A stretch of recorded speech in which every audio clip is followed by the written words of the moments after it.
Kad jūs neužmiršot per 35 metus, kai mes stovėjom šiam kelyje.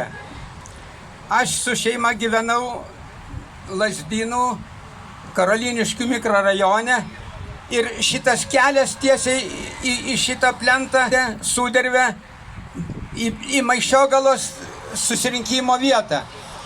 Žinokit, dulkėtas kelias buvo baisu, tiesiog nesimatė, per 10 metrų nebuvo matomumo. Bet sėkmingai pasiekėm ir kiek dabar spaudoj žiūriu, kad per šitą visų kelionę į šitą Baltijos kelią neįvyko nė vienos avarijos. Tai čia yra stebuklas. Lygiai taip pat Baltijos kelias pademonstravo visam pasauliui, kad 3 Baltijos šalys nori nepriklausomybės. Nėra pasaulyje analogų, kad tiek būtų susirinkę vienu metu. O man yra garbė ta, kad 1 metrą, kiekvienas žmogus turėjo 1 metrą.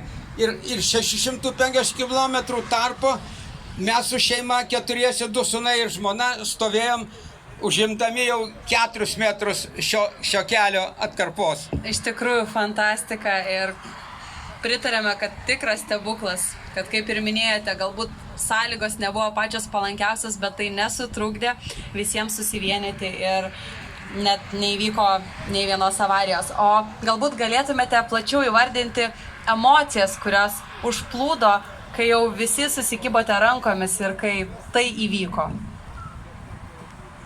Žinot, ta emocija yra labai trumpa, todėl kad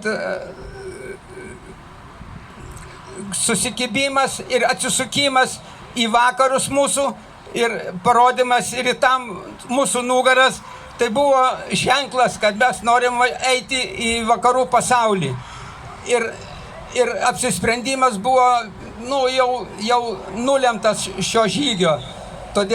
Todėl aš džiaugiuosi, kad mes esam pilnateisiai vakarų pasaulio dalyviai dėka šito kelio, nes nebūtų buvę šitas kelias, nebūtų pasaulis pripažinęs, kad mes siekiam nepriklausomybės. Be abejo. O kaip jūsų vaikai, minėjote, buvote su 2 sūnumis, kaip jie atsimena tą dieną? Vaikai pasiekė senelio pėdom. Tiesiog čia jau gal iš genai yra. Nes senelis buvo šaulys, politinis kalinys ir jie irgi įstojo į Šaulių sąjungą. Po to po Šaulių sąjungos tapo parlamento gynėjais. Ten iš tikrųjų yra reta šeima, kad 2 sūnai tapo parlamento gynėjais. Ir aš didžiuojuosi tais sūnumis, kurie dabar tęsia mūsų pradėtą žygį į nepriklausomybę ir jie padeda įtvirtinti tą nepriklausomybę.